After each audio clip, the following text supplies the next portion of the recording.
Глава Башкортостана Ради Хабиров довольно часто бывает с рабочими поездками в районах республики. Середина ноября 2021 года выдалась особенно насыщенной. Накануне визита в Москву на транспортную неделю руководитель республики посетил Ишимбайский район. Проспект Ленина в Ишимбае преображается. Совсем скоро местную аллею от улицы Блохина до улицы Уральской выложат брусчаткой. Она не выцветет и не раскрошится. Именно такую используют для улиц европейских городов. Глава Башкортостана Ради Хабиров на проспекте Ленина в Ишимбае. Срок эксплуатации более 100 лет. Более 100. Да.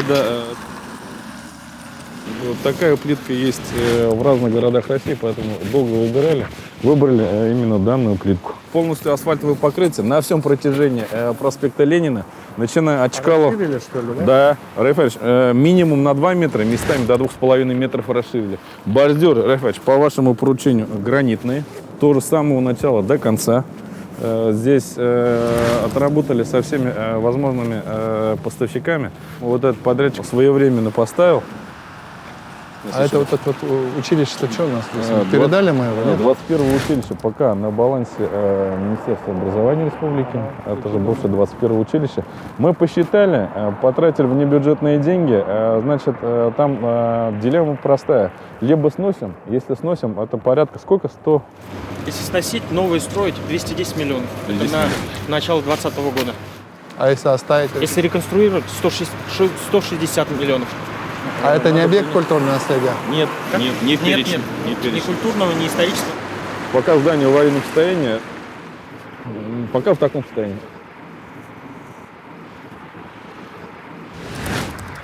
Здесь в рамках нашего муниципального контракта освещение полностью поменяли тоже на всем протяжении участка.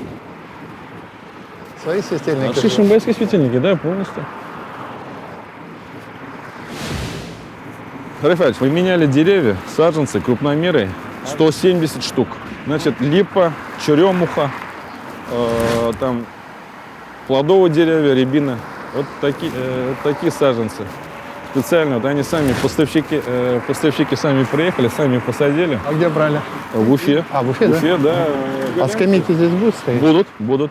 В рамках заключенного контракта скамейки, Райфович, мы заказали однотипные, как на площади Ленина. Там очень хороший дизайн и прочные, антивандальные. Поэтому... А вот этого света хватает, да, освещать? Достаточно, Райфович. Это хватает, да? Вообще хватает. То есть здесь не надо ничего? Мы же с двух сторон освещаем, поэтому здесь вообще, вот как заработали наши светильники, совершенно другая ситуация. Светильники очень хорошие, очень качественные. Это вы с Солей Сараповой согласовали, нет? Или сами? Мы отправляли на согласование, в результате выбрали вот данную плитку. Глина полностью натуральная и хорошо сочетается с нашими бордюрами. Поэтому на всем протяжении до улицы Уральской мы в этом году закончим. До конца этой недели, Райфович, завершим. А вот здесь работы сделаны? Работы выполнены где-то... А снег не чистите? Да, снег просто не почистили. Вот именно на данном участке хотели показать, как это все выглядит. Но качество хорошее, Райфович, качество хорошее. Вот это добьете, вот это вот? Да. До конца вот, мелочь осталась, поэтому добьем. Благоустройство общественных пространств и дворовых территорий уже привычно для жителей Башкортостана. Последние несколько лет на это направлены федеральные и региональные программы. Во время поездок по республике Ради Хабиров старается проверять, как выполняются работы по башкирским дворикам, все ли устраивает жителей. Заехал он и в один из дворов Ишимбая. Здравствуйте. Здравствуйте. Блин, как радостно вас видеть. Как живете? Как живете?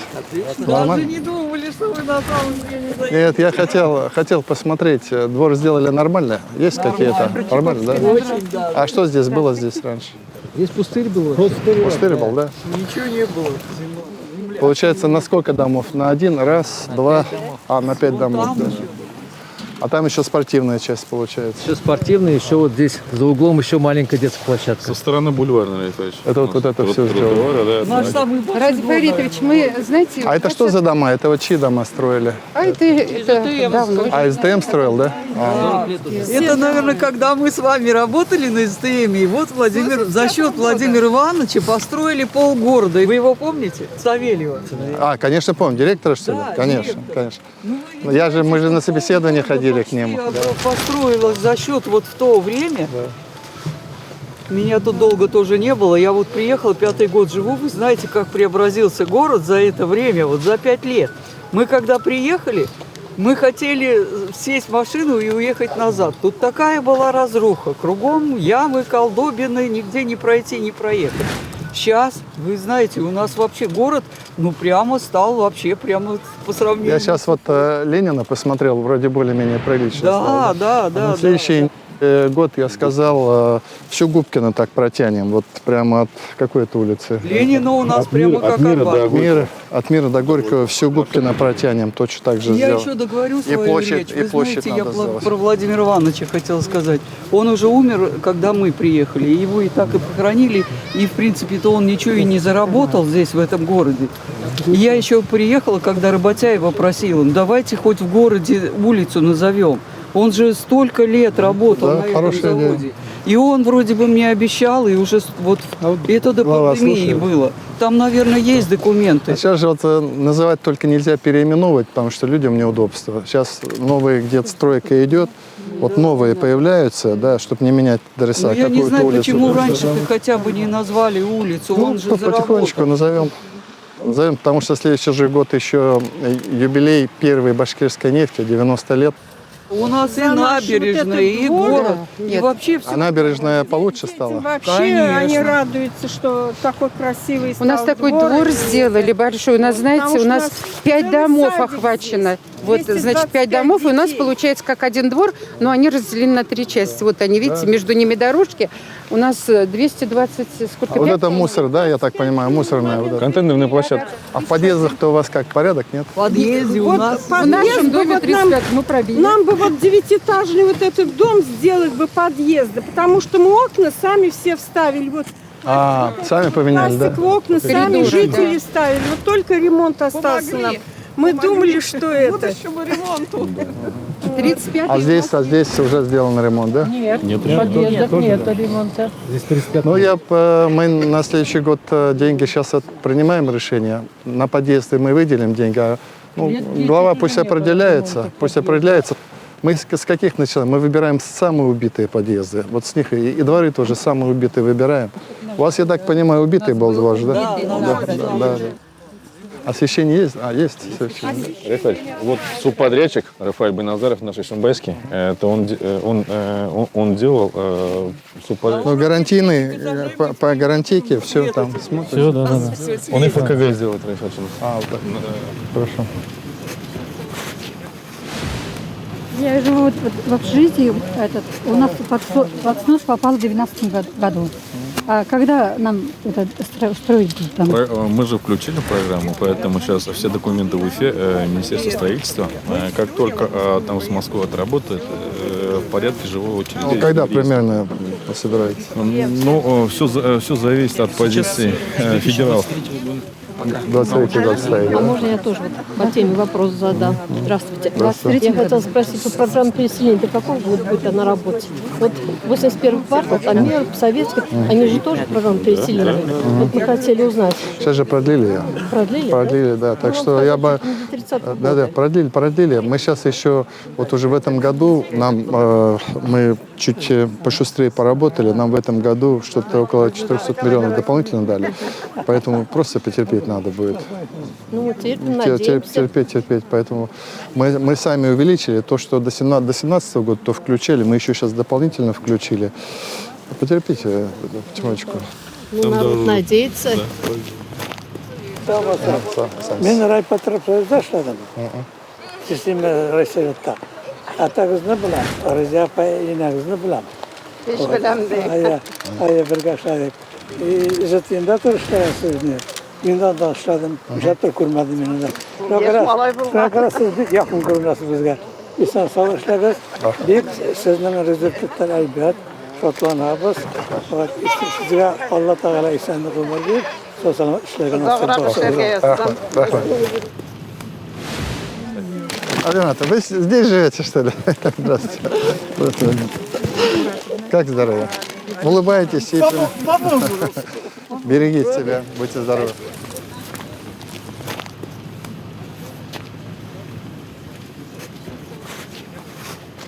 Как-нибудь посидеть, поговорить. Ну, весной заеду. Да. Весной, когда сейчас я бегом... Я живу, вот этот же дом, вот следует. Понятно. Уже 87 доживаю. Ну и здорово. Здорово. Рахмат келуіңізге. Спасибо. Сізге рахмат. Зор рахмат, сондай мотор дүниелер. Яра. Терезеден Табишлар. шотланамыз. Яра. Рахмат. Сізге рахмат.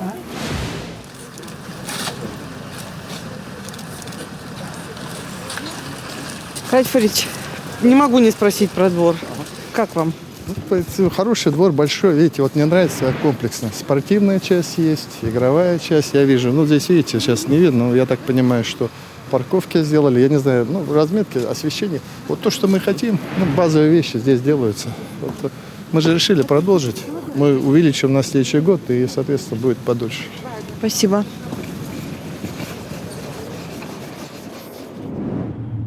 В 2022 году исполнится 90 лет с начала добычи первой ишимбайской нефти. К этой дате в городе реконструируют площадь первооткрывателей башкирской нефти. Такое решение принял глава Башкортостана Ради Хабиров в октябре 2020 года. В ноябре 2021 Радию Хабирову представили проект обновленного общественного пространства. А после глава Башкортостана Ради Хабиров принял участие в судьбоносном для Ишимбайского района заседании Совета депутатов. За счет внебюджетных средств привлекли проектный институт Винкельмана. Занимаемся с марта месяца прошлого года подготовкой дизайна. Сейчас они считают, вот они здесь. Вот. Дима, Дмитрий Винкельман, Титова Александра и Азат. Вот сейчас они будут докладывать. Ну что, давайте рассказывайте. Мы, учитывая ваше поручение, настоящее для башкирской нефтяной промышленности, то есть мы решили заняться проектом реконструкции площади «Открывать» башкирской нефти. Мы посоветовались с ГУПУАЗом, с Институтом развития городов, поэтому остановились на проектных организациях приступил проект и архитектурный институт. С апреля по сентябрь мы провели 4 общественных обсуждения с участием населения. Это было порядка 400 человек, прям вот активно среднем случае участвовало. Во время встречи мы определили для себя это сильные и слабые стороны территории, то есть это у нас представленность, это узнаваемость памятника, это удобное территориальное расположение самой территории, и вместе с тем это закрытость ее, отсутствие неких таких точек притяжения. И как раз вот в результате совместно с горожанами и совместно с архитектурной мастерской Дмитрия Александровича Винкельмана мы определили для себя дальнейшее развитие, дальнейшую концепцию развития этой территории. Площадь была работа нелегкая, это где-то 4-й вариант, который мы переработали, переживали с населением. Население такое нелегкое, нелегкое. Ну хорошо, это продуктивно. А это, кстати, хорошо. Хорошо, да, как раз идеи новые возникают, нам это интересно, конечно. Когда пошло и полетело, это не так интересно. Две части площади, вот администрация, это вот первая часть площади и вторая часть площади, вот этот сквер. Ну, единодушно было мнение, потому что площадь событий. Мы оставили как площадь событий. Елка, концерты и так далее, и так далее. Сделали повеселее вот эту территорию, не столь скучную, казенную, как здесь. Сделали ее как амфитеатр, с которого можно наблюдать за действиями некоторыми. Потом мы сделали такой элемент демпфирующий, сделали здесь такой навес перголу с качелями, с скамейками, который площадь ограничивает, делает более человечный масштаб площади. В то же время отбивает зрителя вот этот пятиэтаж, который сложно что-то сделать, страшновато. И лицом площадь осталась вперед эта часть. Далее мы поднимаемся по лестнице. Здесь мы получаем кафе, над которым сделан амфитеатр, опять же, который можно свалить. Вот это кафе, да? Да, вот кафе здесь. Мы проходим туда. Памятник как обследовали, он в нормальном состоянии, да? Да, слава богу, да. Все более-менее. И еще что мы сделали, если вот была ортогональная композиция, пути реально не все вот такие, мы их уважили, и даже не ходить так, не ходит реально. То есть никто ничего не вытаптывает, и, ну, как с уважением к людям это сделано. Что важно, опять же, это результат работы с населением, было предложение это сделать улицу пешеходной, мы на это пошли. То есть проспект Ленина здесь проезжий, здесь пешеходный. Здесь возникает такой как бы местный, как Арбат, местный Арбат. Вот это как раз вид на пешеходную улицу. Сейчас немножко развили тему, что мы такую же структуру пустили дальше, но у нее строили еще кафе и места торговли. То есть, может быть, сдавать их в аренду или продавать эти места. Теперь сквер. Сквер тоже он был вот такой вот прямоугольно-ортогональной формы. Разумеется, жизнь происходит совершенно по-другому. Это видно и по протоптанным дорожкам, и по безжизненности всей территории. Что мы сделали? Ну, взяли самую главную магистраль, вот она реально вот такая, и вторая второстепенная. Здесь сейчас есть фонтан, небольшой памятника, и фонтан, как бы к нему люди привыкли. Но мы решили фонтан сделать в этой территории, чтобы он работал как фонтан и, ну, как бы для людей, а не для продажной скульптуры. Фонтан сделан из двух частей. Вот он нарисован. Частью сухой фонтан, где дети с детской площадки могут в него пройти, а частью это обычный фонтан, который тоже рвет струя воды. И мы проходим между этими двумя стихиями воды. Вот эта детская площадка, это опять же мы используем наш опыт и Благовещенский, и Бирский, он очень удачно оказался. Детская площадка очень интенсивно благоустроена, тема будет легенда Таратау, как бы образ этой площадки. Это площадка для среднего возраста на более проходимом шумном месте, более спокойная площадка для мамочек по деревьям для младшего возраста. Вот, и продолжение этой истории, это продолжение улицы Владимира площадь кончается здесь. Здесь вот продолжение проспекта Ленина. Мы оставили пешеходную аллею, ее усилили гораздо пешеходной центральной. Сделали иллюминаторное мощение, поставили, ну, получилось один центр протяжения, некую кафе или кофейную. И вот получилась вот такая пешеходная территория. То есть продолжение сквера и площади, тоже пешеходная зона через улицу Губкина. А это внутри парка, да? Да, это вот бульварчик. Это по аллее, да. От Уральска до Чкалова. Да, понятно. По парку и по аллее мы практически сохраняем всю зелень. Буквально есть пересадка нескольких растений, она хорошая, качественная, мы ее не трогаем. Ну, дополняем еще, вот здесь видно, велодорожками. Но мне очень нравится, мне кажется, очень здорово, если вот это вот так реализуете. Очень здорово. Спасибо большое. Здорово. Спасибо. Добрый вечер, уважаемый Ради Фаритович, Азамат Фаритович, депутаты Совета муниципального района Ишимбайский район и приглашенные. Слово предоставляется главе Республики Башкортостан Хабирову Радию Фаритовичу.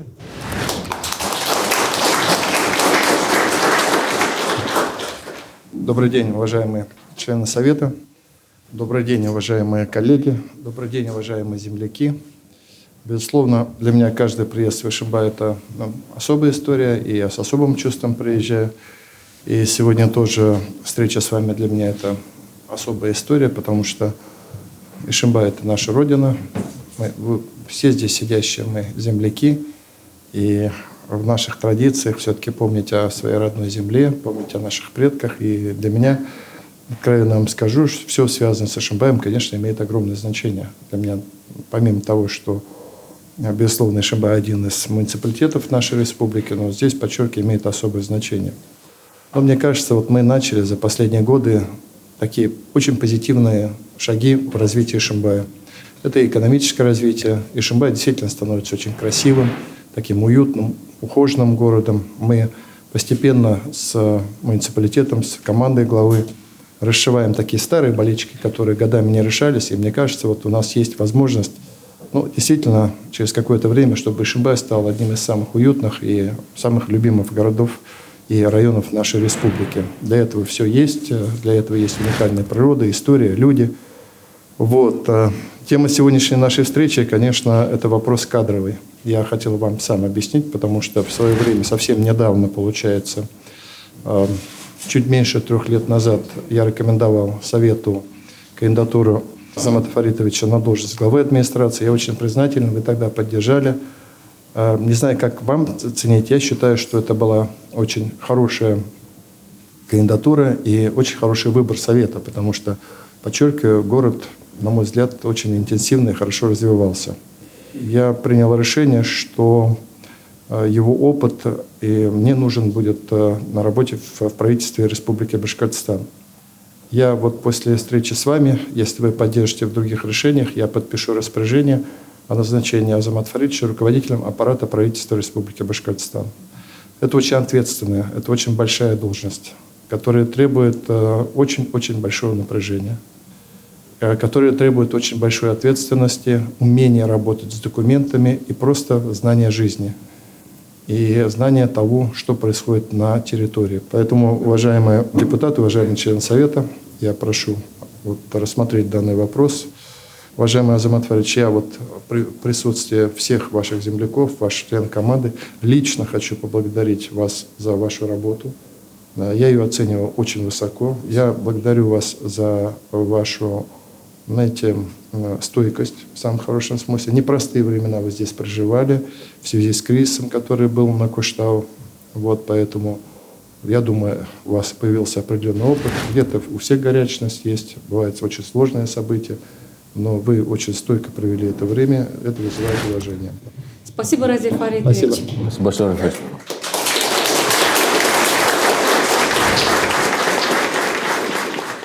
Слово предоставляется Абдрахману Азамату Фаритовичу. Уважаемый Разиль Фаридович, уважаемые депутаты, коллеги и приглашенные. 4 февраля 2019 года, когда вы рекомендовали меня на эту должность в малую родину, это было таким ответственным моим назначением, потому что я понимаю, работать на малой родине главы республики, поэтому мы с моими коллегами всегда работали с единственной мыслью, как бы не подвести вас. Какие стояли задачи, я помню, еще в ноябре 2018 года, когда вы нас впервые собрали, все те тектонические изменения, которые происходили на территории Республики Башкортостан, они все были реализованы в Ишимбайском районе. Ваше личное детище, особо экономическая зона, именно было посажено на территории Ишимбайского района для того, чтобы дать новые возможности вдохнуть жизнь в экономику Ишимбайского района. И хотелось бы выразить всем слова благодарности. Этот успех, который есть, это благодаря нашей совместной работе. Поэтому, Разиль Фаридович, тоже, пользуясь случаем, хочу выразить благодарность нашим оппонентам, которые нас ругали. И были такие случаи, когда была неконструктивная критика. Но, тем не менее, они нас сделали сильнее.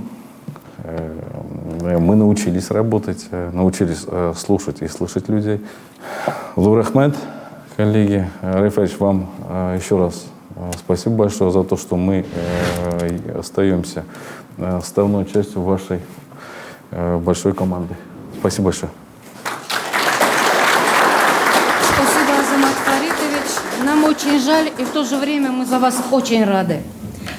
Слово предоставляется Арсланову Ирику Наиловичу, генеральному директору АО «Машиностроительная компания «Витязь».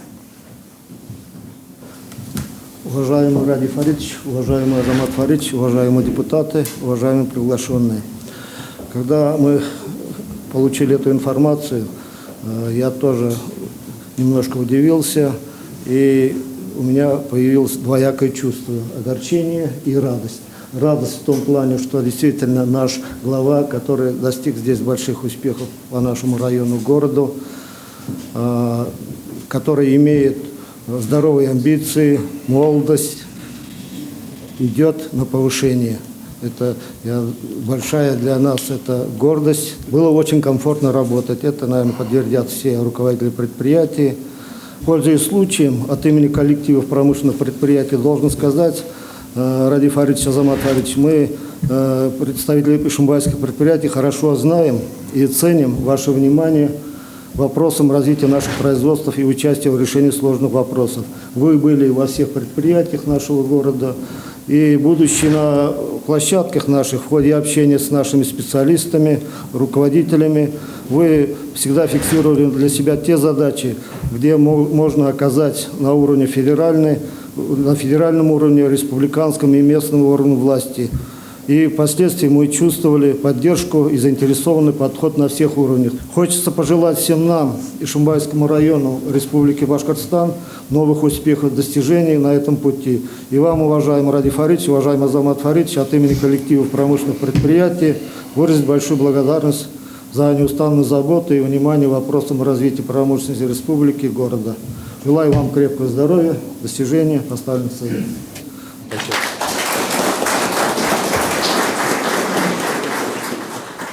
Вам спасибо, что мы с вами идем такой правильной линией развития нашей страны, поддерживаем нашего президента, поддерживаем развитие нашей республики, спокойное.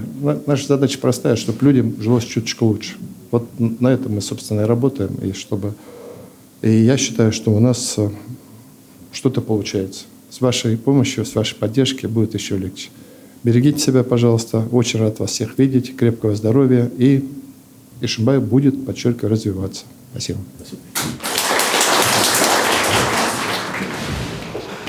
Здравствуйте. Очень непростое было заседание Совета депутатов Ишимбайского района.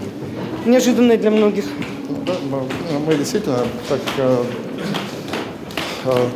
Ишимбай на таком хорошем этапе развития сейчас находится, и во многом благодаря команде главы. Но мы же тоже, нам же в правительстве тоже нужны энергичные, деятельные люди. Мы, собственно, так и занимаемся. У нас постоянно должна кадровая цепочка меняться, постоянно обновляться. Должны приходить люди, которые поработали на земле. Вот в этом работа главы, если он добросовестный, хороший человек и эффективный, мы, в общем-то, их используем как огромные навыки. Помните, как вас из Красногорска провожали? Что-то такое напомнилось. Всего доброго, до свидания. Да, все. Трогательно. Ну что, добрый путь к новому руководителю. Да. Спасибо, Лехать. Все, поехали.